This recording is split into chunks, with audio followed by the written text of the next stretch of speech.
Now, we know that the national media jabroni haircuts generally have disdain for the Vikings. They hate us. They ain't us. They don't like us, but we don't care. But sometimes they hit the nail on the head. They call a spade, and their criticism is justified. Case in point, The Ringer, our guy Benjamin Solak, wrote this piece. The Vikings' three-body problem, Minnesota's nucleus of GM Rick Spielman, head coach Mike Zimmer, and quarterback Kirk Cousins, has failed to turn the team into a championship contender. Is it time to blow it up? And we're not going to read the whole article. It's very interesting. It's very in-depth, and it brings up very good points. There's a link in the description. Go check out Ben's work. And he is 100% correct here. You have a above-average GM, I would say in the top 10 easily. You have an above-average quarterback, easily in the top 10 as well. And you have a below-average, average to slightly below average head coach in Mike Zimmer. And most teams, they can win, and they just pray for 2 out of 3. The Vikings have 3 out of 3. And they haven't done anything. And the Vikings simply cannot get any traction. They're in close games this year. All 7 of their losses have been by 1 score. 4 games decided on the final play. And they just can't close. They just cannot close. And remember, when the Vikings brought in Kirk Cousins 2018, they just had the 2017 Magic Carpet Ride, Minneapolis Miracle, 38-7, all that stuff. Kirk Cousins was supposed to be the guy to take this team to the promised land because you already have the GM, Mike Zimmer. Oh, he's just getting warmed up. He does so well in odd-numbered years. Let's go, babe. But they haven't gotten there yet. Now, the ironic thing is that Cousins, of the 3, is the least to blame this year. He's played out of his gourd. I think that he's had his best season of his career. He's led a number of late drives, and he's played some high-level football this season. So Kirk Cousins is not the problem. In previous years, yes. Now, that can be hard to shake because once fans get an impression of a player in their mind, it's hard to move on from that, i.e. Anthony Barr, i.e. Andrew Sendejo, i.e. Kirk Cousins. So, I mean, people are still blaming Kirk Cousins for his play. I'm sorry that Kirk Cousins didn't blitz on the final play against Jared Goff. I'm sorry that Kirk Cousins' contract is keep going down and down, even though the salary cap has been stagnant. His money is not the problem. His play is not the problem. This year, he has been pretty solid.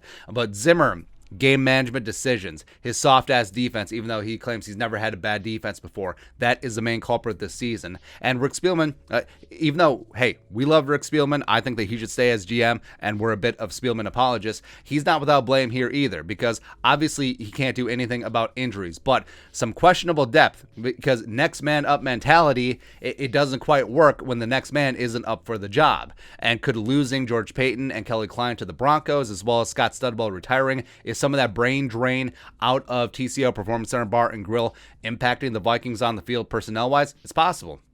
It is possible. Now, it's very disappointing because set, ready to go, and anyone with 2 brain cells, like either you're stupid or a liar, saying that heading to the season that the Vikings had a very good shot at the Super Bowl caliber roster, but injuries and these close games, mainly due to Zimmer bungling game management decisions, it's very frustrating. And the fact that they're not dead yet is even more frustrating because I obviously you're always going to root for your team, but I feel like the holidays would have a lot more peace if the Vikings were, I don't know, 3-9 right now. Just whatever. Hey, the draft's coming up. Let's go. But I don't think you blow it up.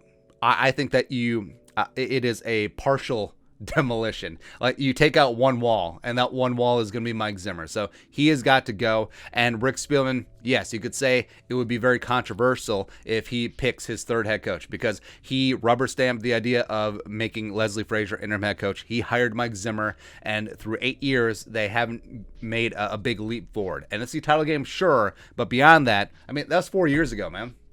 Come on. But can Rick Spielman work with his new head coach? Does he get a chance to pick a 3rd head coach, which is very rare for GMs? But we'll see. I think that they should shop Kirk Cousins, even though if Spielman stays, he is the guy that signed him. He is the guy that extended him. I think with the video yesterday that Kirk Cousins' trade value will never be higher. The fact that it's sort of a meh quarterback class certainly leads into that. But also you have guys like Rodgers and Wilson and Deshaun Watson potentially moving as well. But if you can get some significant draft capital, of course, Spielman loves his picks for Kirk Cousins right now, if you have no intention of re-signing him because he is going to be 34 next season, and if Spielman stays in place, Kellen Mond, he did draft, and maybe Maybe it's not even a complete washout. Like maybe Clint Kubiak stays in some capacity. We'll see, especially if the Vikings do hire an offensive-minded head coach. I think that's unlikely, but I don't know. I don't know at this stage. I'm not one for just completely wiping the slate clean. I don't think that the Wilfs would do that either because they've seen how close this team can be. And maybe they will stay the course. Maybe they don't want to pay out Zimmer's contract or Spielman's contract. It's possible. But also, I think that they need to be very wary of it can't get any worse because it certainly can. Like Adam Gase could walk in through that building. And guess what? Every single year for the next 5 years, you're the Lions. Or you're the Jets in previous years. Or you're the Dolphins when Adam Gase was there. Or something similar to that. Yeah, that should be a tattoo. That should be a mantra. Vikings fans should never say, it can't get any worse, because it can. But your thoughts on our thoughts. The Ringer rightfully calling out the Vikings triumvirate. Let us know in the comment section below. Subscribe for daily Vikings takes. Venmo, you want to support that work, put a little something in there. But until next time, Skol, production value.